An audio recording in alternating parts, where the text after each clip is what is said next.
So came back down here to Richmond and still on the Civil War kick. And so today I'm visiting the White House of the Confederacy. And headed up now to get my tickets. Bought them online, and just to let you know, they're $9. So I'm down here at the building, and see, built in 1818 by this guy John Brokenborough. And yeah, he was a rich banker here in Richmond. And so yeah, after he owned the house, it passed through several hands. And then eventually in 1857, this guy Lewis Crenshaw bought the house. And he kind of turned it into what we see today. He really modernized it. He added the third floor, added plumbing, added gas lighting, which was a big deal at the time. So yeah, then eventually, of course, in 1861 became the home of Jefferson Davis.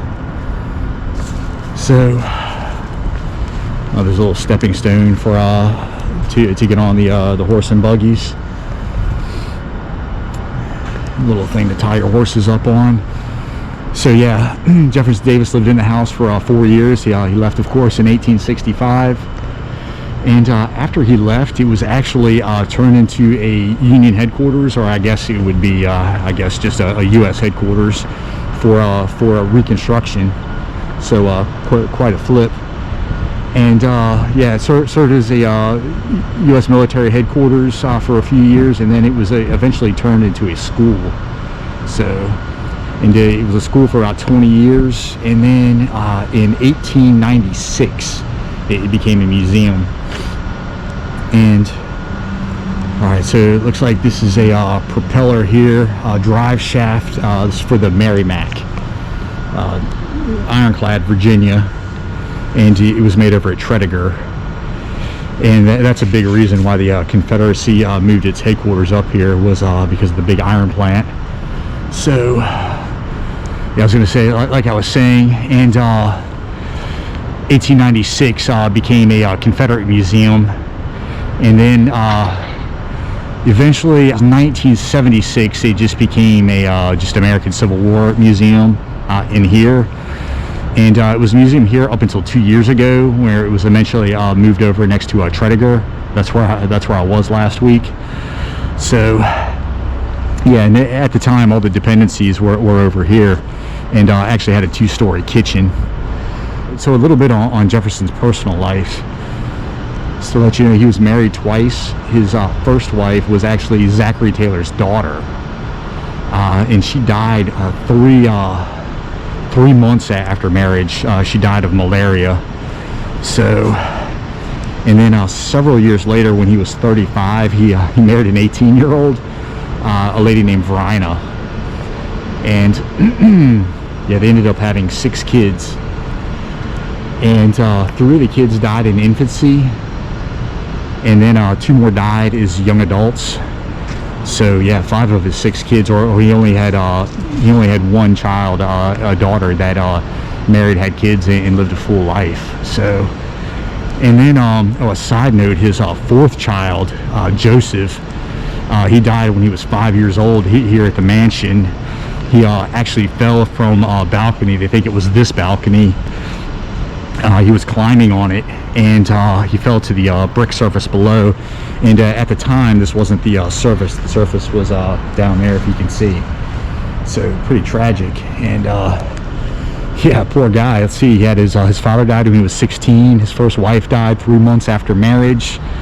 5 of his 6 kids basically died prematurely. And I guess his baby, the Confederacy, died as well. So anyway, yeah, I'm gonna go in and take my tour.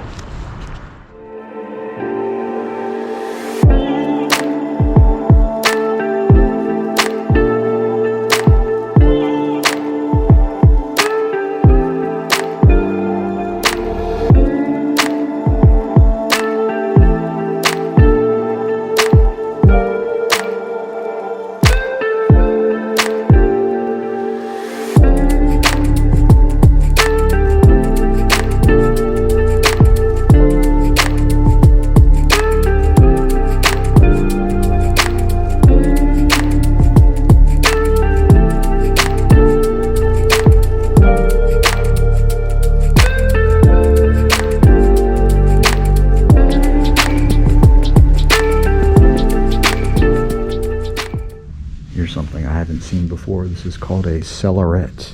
It's basically a cooler. There's a lining inside and they would fill it with ice. So that's pretty neat.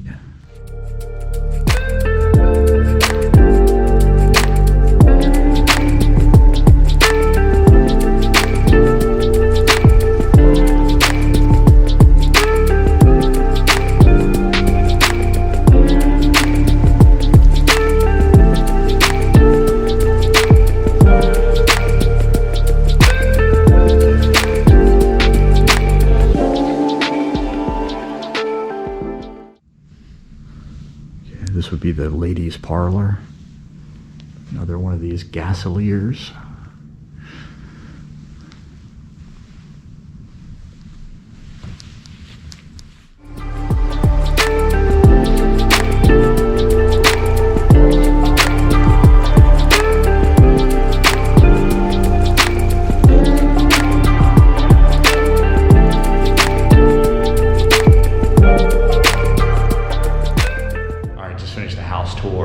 Down here in the basement, and they've got this set up as a lost cause museum. So just walking around reading these placards, and while I was down here I figured I'd tell you a little bit about Jefferson Davis, since he's one of the least known, I guess, important American historical figures. And so to let you know, he was born in Kentucky, grew up in Mississippi during that whole antebellum plantation slavery period down there. Born into a planter family, and eventually raised by his brother. His father died when he was 16, and his brother wanted him to go to West Point. So he attended West Point, where then he eventually began his military and political career. In his military career, he fought in the Black Hawk Wars, and then fought in the Mexican-American War. And he was actually considered a hero in the Mexican-American War. He fought in the Battle of Buena Vista, and his regiment was on the front line, and he was actually shot in the foot. So, and his political career, he eventually became a member of the House in Mississippi, eventually was elected senator, and he resigned as senator to run for governor, but lost that race. And then he was eventually selected to be Secretary of War under Franklin Pierce, which is kind of funny that he helped build up an army that he would later be fighting. So, yeah, after he served his term as secretary, he went back to being a Mississippi senator. And a funny story about that is that he actually argued against secession. And so a few years later, Mississippi left the Union, and he was kind of selected / elected the president, of course, of the Confederacy.